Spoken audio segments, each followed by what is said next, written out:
Assalamualaikum warahmatullahi wabarakatuh.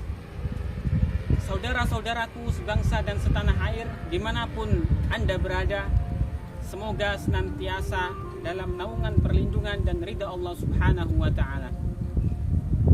Indonesia merupakan sebuah negara yang besar, negara yang sangat majmuk, yang diisi dengan berbagai macam latar belakang, baik itu suku, agama, budaya, bahasa, warna kulit, dan tradisi lokal yang syarat akan nilai-nilai kebangsaan. Dan di sisi lain, Indonesia juga merupakan sebuah negara yang berpenduduk mayoritas muslim terbesar di dunia. Yang uniknya dari sekian banyaknya perbedaan, baik dari segi suku, budaya, dan agama sekaligus kepercayaan mereka, mampu disatu padukan dalam satu wadah, satu konsep ideologi yang bernama Pancasila. Pancasila sebagai ideologi bangsa Indonesia yang mempersatukan seluruh elemen-elemen bangsa. Sistem nilai yang terkandung dalam Pancasila bisa berasal dari mana saja, mulai dari nilai-nilai budaya, nilai-nilai global, bahkan nilai-nilai agama. Dalam posisi ini, Islam sebagai agama terbesar di Indonesia bukan menjadi musuh bagi Pancasila, melainkan memperkuat dan memperkokoh posisi Pancasila sebagai dasar negara bangsa Indonesia. Indonesia secara resmi tidak mempromosikan dirinya sebagai negara Islam, juga bukan sebagai negara sekuler. Bukan negara Islam karena Indonesia tidak menggunakan dasar-dasar hukum Islam sebagai sebuah dasar negara.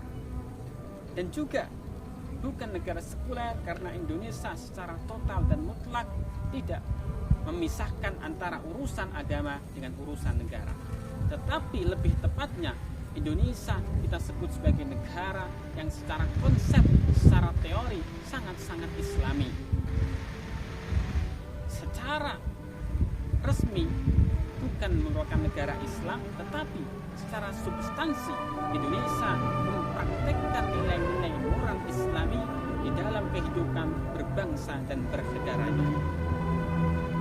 Pancasila sebagai titik temu kalimatun sawa yang menghubungkan antara satu elemen bangsa dengan elemen yang lain.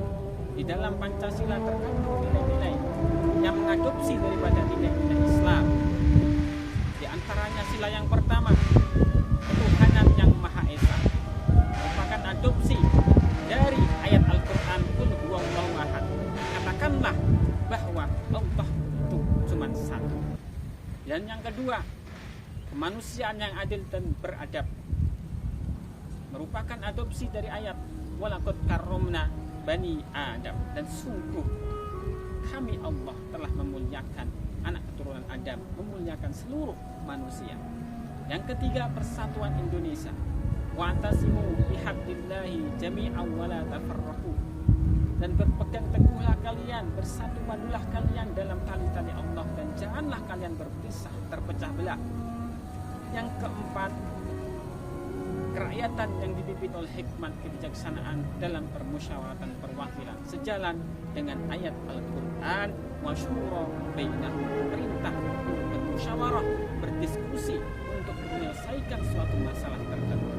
Dan yang kelima, keadilan sosial bagi seluruh bangsa Indonesia. Innallaha ya'muru bil 'adli wal ihsan wa ita'i dzil qurba. Sungguhnya Allah memerintahkan untuk berbuat adil dan berbuat baik kepada seluruh manusia, tak terkecuali kepada seluruh agama, budaya, dan bangsa Indonesia. Oleh karena itu sudah sewajarnya pemerintah atau negara sebagai suatu lembaga kekuasaan yang menjalankan seluruh kepentingan masyarakat untuk menimba sebanyak-banyaknya nilai-nilai moral yang terkandung dalam agama-agama, terutama agama Islam. Karena agama tanpa negara akan lumpuh, negara tanpa nilai-nilai agama, nilai-nilai moral dan etika agama sama saja tidak akan mampu berdiri tegak. Yang terpenting dalam nilai Islam dan negara